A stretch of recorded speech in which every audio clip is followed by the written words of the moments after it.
क्या आपको सीढ़ियां चढ़ते समय घुटनों में दर्द होता है? क्या बैठने के बाद उठते समय घुटने जकड़ जाते हैं?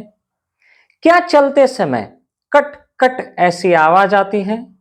अगर हाँ, तो यह वीडियो आपके लिए बहुत ही महत्वपूर्ण है।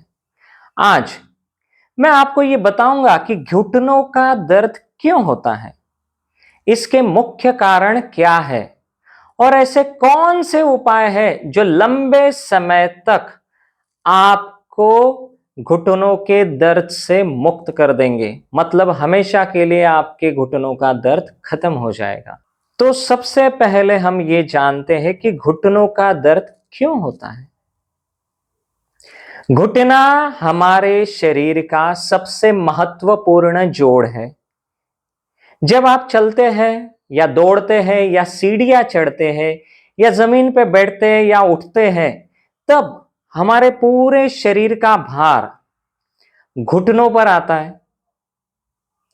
घुटने के दर्द के जो प्रमुख कारण है वो है, अगर आपकी उम्र ज्यादा बढ़ चुकी है, हद से ज्यादा आपका वजन बढ़ा हुआ है, आप मोटापे से ग्रस्त हो, गठिया यानी आर्थराइटिस की समस्या आपको है, या आपके अंदर कैल्शियम और विटामिन डी की कमी है, या आपको वहां पे कोई चोट लगी है, कोई पुरानी चोट है, या आप गलत तरीके से बैठते हैं या उठते हैं या चलते हैं या भागते हैं,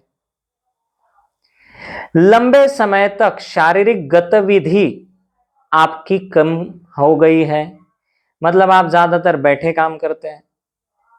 कई बार दर्द केवल मांसपेशियों की कमजोरी से भी हो सकता है, इसीलिए सबसे पहले घुटनों के दर्द का मुख्य कारण जानना बहुत ही जरूरी है। कौन कौन सी गलतियां आपके घुटनों का दर्द और बढ़ा देती है? तो उन गलतियों को कुछ लोग हर रोज करते हैं। उसमें से पहली गलती है वजन बढ़ने देना। जितना आपका अधिक वजन होगा, उतना ही अधिक दबाव घुटनों पर पड़ेगा। सिर्फ 5 से 10 किलो वजन कम करने पर भी घुटनों के दर्द में काफी अंतर आ सकता है। तो मोटापे से दूर रहना बहुत ही जरूरी है। दूसरी गलती जो अक्सर लोग करते हैं कि ज्यादा आराम करते हैं। कई लोग सोचते हैं कि दर्द है तो चलना फिरना बंद कर देंगे, उठना बैठना बंद कर देंगे, लेकिन बहुत ज्यादा आराम करने से मांसपेशियां कमजोर हो जाती है और दर्द बढ़ सकता है। तीसरी गलती हमेशा लोग करते हैं कि बिना सलाह के दवाइयां लेना शुरू कर देते हैं। कुछ लोग पेन किलर्स बहुत खाते हैं। पेन किलर्स कुछ समय के लिए राहत तो दे सकते हैं, लेकिन बीमारी के कारण को खत्म नहीं कर सकते। इसलिए पेन किलर का इस्तेमाल करना बहुत ही तकलीफदेह होता है। चौथी गलती जो लोग अक्सर करते हैं कि गलत व्यायाम करना शुरू करते हैं। कुछ लोग बिना कुछ जाने, किसी के कहने पर या किसी का देखकर कठिन से कठिन एक्सरसाइज भी शुरू कर देते हैं, या जो हमारी प्रकृति के खिलाफ है ऐसी एक्सरसाइज शुरू कर देते हैं जिसमें स्थिति और बिगड़ जाती है। दर्द कम होने की जगह पे दर्द बढ़ने लगता है। तो ऐसे में घुटनों के दर्द में क्या करना चाहिए? अब हम जानते हैं कि ऐसे उपाय जो वास्तव में आपकी सहायता करेंगे।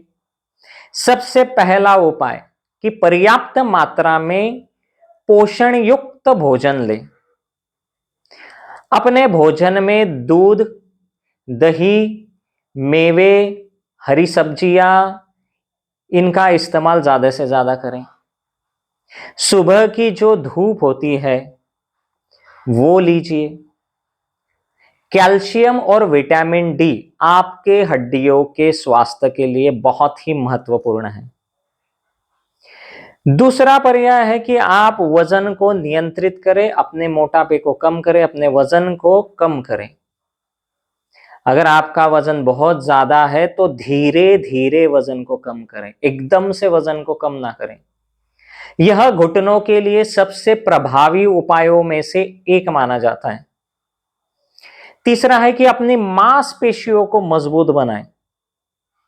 घुटनों के आसपास की जांघों की मांसपेशियां अगर मजबूत होती है तो घुटनों पर दबाव कम पड़ता है। इसके लिए आप कुछ सरल एक्सरसाइज भी कर सकते हैं, जैसे straight leg raise, quad sets, heel slides.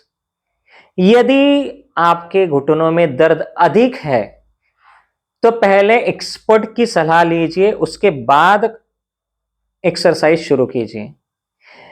अब आपके घुटनों का दर्द कितने समय से है, ये कमेंट बॉक्स में लिखिए। अगला उपाय है कि सही जूते पहने। घिसे हुए या गलत जूते घुटनों पर अतिरिक्त दबाव डाल सकते हैं, तो अच्छे सपोर्ट वाले जूते चुनें। अगला उपाय है कि रोज हल्की वॉक करें। 10 से 15 मिनट की हल्की वॉक घुटनों के आसपास की मांसपेशियों को मजबूत बनाने में मदद करती है। शुरुआत धीरे धीरे करें, मतलब 5 मिनट से शुरू करें। 15 मिनट से ऊपर वॉक मत कीजिए, नहीं तो आपके घुटनों पर ज्यादा प्रभाव पड़ेगा। घुटनों के दर्द में लाभदायक कुछ योगासन भी होते हैं। आप ताड़ासन कर सकते हैं। ताड़ासन से शरीर का संतुलन सुधरता है, पैरों और घुटनों की मांसपेशियां मजबूत होती हैं। दूसरा, आप योगासन कर सकते हैं, वृक्षासन। वृक्षासन से संतुलन और पैरों की ताकत बढ़ती है। घुटनों के आसपास की जो मांसपेशियां है वो सक्रिय होती है। तीसरा आसन आप कर सकते हैं, त्रिकोणासन। पैरों और कूल्हों की जो जकड़न है वो कम करने के लिए त्रिकोणासन सहायक होता है और इससे रक्त संचार भी बढ़ता है। सेतु बंधासन भी आप कर सकते हैं, जिससे जांघों और घुटनों को सहारा देने वाली जितनी मांसपेशियां है वो मजबूत बनती है। शशंकासन आप कर सकते हैं, जिससे शरीर को आराम मिलता है और तनाव खत्म होता है। अगला पर्याय है कि घुटनों के दर्द में कुछ प्राणायाम भी लाभदायक होते हैं, जैसे अनुलोम विलोम। अनुलोम विलोम प्राणायाम करेंगे तो आपके अंदर का तनाव कम होता है, शरीर में ऑक्सीजन की आपूर्ति बेहतर होती है। भ्रामरी प्राणायाम कर सकते हैं। दर्द के प्रति मानसिक तनाव और चिंता कम करने में ये भ्रामरी प्राणायाम सहायक होता है। दीर्घ श्वसन भी आप कर सकते हैं, एकदम डीप ब्रीथिंग, शरीर को रिलैक्स फील कराती है। दर्द के प्रबंधन में दीर्घ श्वसन मदद कर सकती है। अगला उपाय है कि घुटनों के दर्द में कुछ मुद्राएं भी लाभदायक होती है, जैसे वायु मुद्रा। पारंपरिक योग परंपरा में जोड़ों के दर्द और वात संबंधी समस्याओं के लिए वायु मुद्रा बहुत ही उपयोगी मानी जाती है। इसकी प्रैक्टिस आप प्रतिदिन 15 से 20 मिनट कर सकते हैं।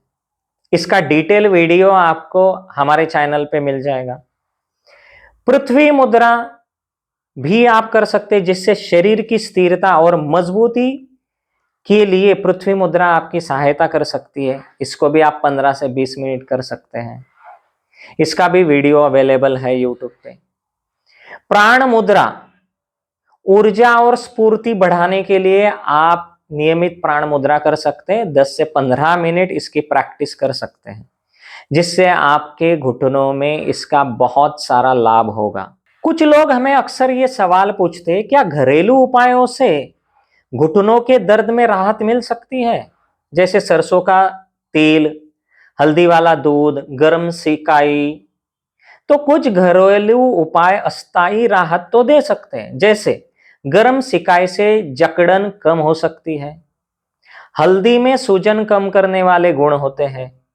लेकिन याद रखिए, यदि आपके घुटनों में गंभीर गठिया है या लिगामेंट की चोट है या अन्य चिकित्सा की कोई समस्या है, तो केवल घरेलू उपाय पर्याप्त नहीं होंगे, आपको डॉक्टर की जरूरत पड़ेगी। सो डॉक्टर से अवश्य कंसल्ट करें। घुटनों का दर्द सही तरीके से हमेशा के लिए खत्म हो सकता है, लेकिन सबसे पहले घुटनों का दर्द क्यों है, इसका सही कारण पता करना जरूरी है। वजन को नियंत्रित रखना जरूरी है। नियमित एक्सरसाइज कर कर, उचित उपचार कर कर हम घुटनों के दर्द से आजीवन मुक्त हो सकते हैं। सो आज से ही शुरुआत कीजिए और घुटनों के दर्द को खत्म कीजिए। शुभम भवतु।